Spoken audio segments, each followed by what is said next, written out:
Jadi pesugihan ini menumbalkan anak bungsunya. Berdasarkan kisah nyata yang dituliskan oleh Mbak Luluk Manunah. Sebelumnya terima kasih kepada Mbak Luluk. Namanya kita samarkan, sebut saja namanya Pak Sarma. Jadi Pak Sarma ini seorang petani yang hidupnya pas-pasan, sangat pas-pasan ya, yang sekarang bingung, hari ini bingung makan apa, besok apalagi nih, kira-kira seperti itu. Sampai suatu ketika di usia 40 tahun, dia izin kepada keluarga mau merantau keluar kota.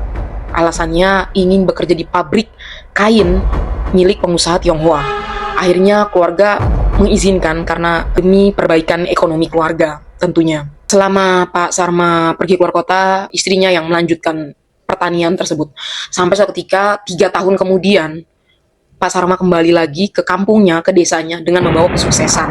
Kenapa dibilang kesuksesan? Karena pas pulang ke kampungnya, dia langsung menyewa lapak untuk berjualan tenun khas daerah.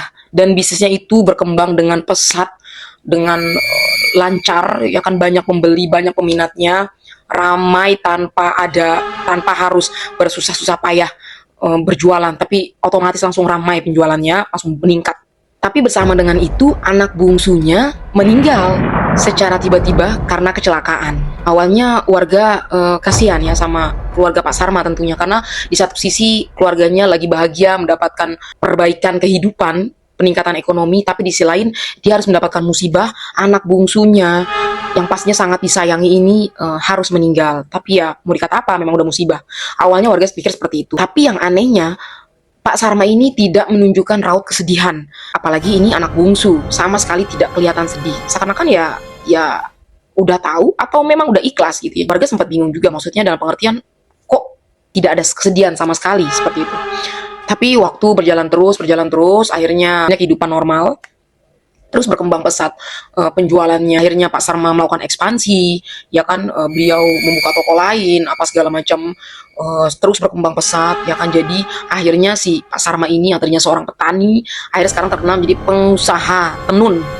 Ya kan, hidupnya juga bergelimang harta, tidak ada lagi kemiskinan, tidak ada lagi kebingungan, ya kan, besok mau makan apa, tidak ada lagi, karena sudah tercukupi semua kebutuhan mereka. Sampai karena semakin ramainya, penjualannya semakin banyak, jadi sudah tidak bisa dikelola oleh keluarga doang, jadi mulailah dia membuka lowongan pekerjaan gitu kan. Awalnya warga sekitar berbondong-bondong untuk melamar pekerjaan di Pak Sarma, karena mereka juga capek juga, ya kan, mereka juga letih dengan menjadi seorang petani yang harus kekurangan. Jadi mereka maulah ikut Pak Sarma lah gitu kan, bekerja di tempat Pak Sarma gitu ya, kali aja ada perbaikan kehidupan juga gitu kan.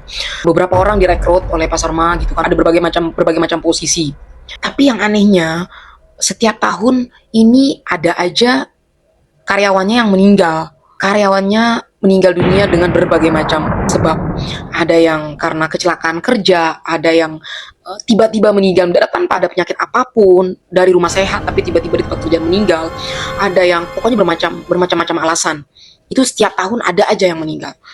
1, 2, 3, tahun ketiga, tahun keempat, seperti itu kan. Tapi ada juga karyawannya yang meninggal karena ketiban kain tenun. Cuma kain tenun aja tapi bisa meninggal. Awalnya polisi sempat datang ke TKP ya, ke pabriknya Pak Sarma, kemudian dilakukan investigasi apa segala macam, tapi memang tidak ada tindakan kekerasan, tidak ada apa segala macam, memang pure kecelakaan kerja. Akhirnya berita itu hilang dengan sendirinya karena memang murni kecelakaan kerja. Awalnya masyarakat berpikir itu suatu kebetulan, ya kan, memang udah musibah. Tapi lama-lama warga lebih aware lagi nih, kok bisa ya setiap tahun ada aja makan korban seperti itu. Akhirnya karena sedangkan setiap habis memakan korban itu penjualannya si Pak Sarma ini semakin meningkat, semakin pesat gitu kan, semakin ramai penjualannya. Kelihatan banget ya jadi pengusaha yang super sukses gitu ya. Dia membeli rumah yang megah, yang mewah, kemudian juga dia beli mobil sport apa segala macam yang dulu dia tidak pernah bisa membelinya. Jangankan membeli, memimpikannya aja nggak pernah, tapi sekarang dia bisa beli semuanya. Karena setiap tahunnya ada aja yang meninggal di tempat Pak Sarma, otomatis Pak Sarma juga membutuhkan karyawan baru setiap tahunnya. Awalnya dia buka lowongan kerjaan kan memang di sekitar lingkungan tempat tinggal dia kan. Tapi karena banyaknya yang meninggal di tempat kerja Pak Sarma, jadi warga masyarakat yang tadinya antusias untuk melamar pekerjaan udah gak ada yang mau lagi nih. Takut suatu saat dirinya lah yang menjadi korban berikutnya. Nah, Pak Sarma udah mulai curiga, kok nggak ada lagi ya warga sekitar yang mau melamar pekerjaan di Pak Sarma. Nggak habis akal, akhirnya dia buka lowongan pekerjaan tapi di luar kota. Ya, jadi bagi orang luar kota yang belum tahu seperti apa kondisi pabriknya, pasti mau melamar di pekerjaan di Pak Sarma. Tapi karena dari mulut ke mulut sampai akhirnya Pak Sarma udah mulai kesusahan cari karyawan pengganti. Ya kan, karena memang sulit juga ya cari karyawan dari luar kota. Akhirnya suatu ketika Pak Sarma ditemukan dalam keadaan tewas di tempat. Ya, Pak Sarma meninggal dunia tanpa sebab apapun. Alasannya karena sesak nafas. Awalnya keluarga tidak terima, terutama anaknya tidak terima karena ayahnya lah yang menjadi tulang punggung keluarga. Kemudian dibawalah si Pak Sarma ini ke rumah sakit terbesar yang mewah di luar kota sana buat dilakukan otopsi apa segala macam. Ternyata pihak rumah sakit pun menyimpulkan tidak ada apa-apa, bahkan tidak ada sesak nafas juga. Jadi tidak tahu Pak Sarma ini meninggal karena apa. Tidak ada kekerasan dan tidak ada sebab apapun. Akhirnya dia meninggal di usia 65 tahun. Cukup lama juga ya. Dia dan keluarganya menikmati masa kejayaan tersebut. Dari usia 40-an tahun, 43 tahun sampai 65 tahun, itu lama juga dan sudah memakan korban banyak. Tapi sayangnya akhirnya harus menumbalkan dirinya sendiri. Mau nggak mau pihak keluarga mengikhlaskan karena ya mungkin memang udah waktunya Pak Sarma untuk meninggal. Pasti kematian Pak Sarma ini tetap menjadi misteri. Tapi di saat itu alam seakan-akan murka saat proses pemakaman Pak Sarma ini. Hujan besar, petir, dan itu nggak berhenti-berhenti.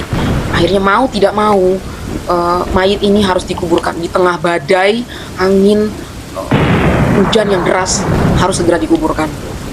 Namun setelah setahun kepergian Pak Sarma, perlahan kejayaannya mulai runtuh, pabriknya udah mulai sepi, pembelinya udah mulai kurang, dan akhirnya satu persatu pabriknya udah mulai tutup, harus dijual, aset-asetnya harus mulai dijual, karyanya udah mulai berkurang, bisnisnya gulung tikar. Harta yang dikumpulkan berpuluh-puluh tahun itu akhirnya semuanya ludes. Mereka kembali ke titik nol. Jadi memang konon pesugihan seperti ini memang biasanya harus memakan tumbal. Biasanya yang pertama kali tumbal yang diminta adalah orang terdekat, keluarga. Orang yang sangat kita cintai biasanya malah menjadi tumbal. Selanjutnya untuk tumbal-tumbal berikutnya biasanya dipilih secara random ya, secara acak. Disclaimer, jangan pernah kalian mengikuti caranya Pak Sarma, ini beneran salah banget. Ini suatu tindakan yang dibenci banget sama Allah. Nah, ini salah satu bentuk syirik ya. Apapun alasan kehidupan kita tetap harus bertawakal sama Allah, kita pasrah, kita berdoa jangan lupa, karena doa bisa merubah segalanya. Kepada teman-teman yang mempunyai cerita sejenisnya, misteri, horor, pesugihan, atau apapun kisah nyata, boleh kirimkan cerita teman-teman ke alamat email yang ada di bawah ini. Dan kalau kalian beruntung, cerita kalian akan kami bawakan ke podcast ini, dan ada hadiah menarik untuk kamu. Terima kasih banyak. Wassalamualaikum warahmatullahi wabarakatuh. Bye-bye.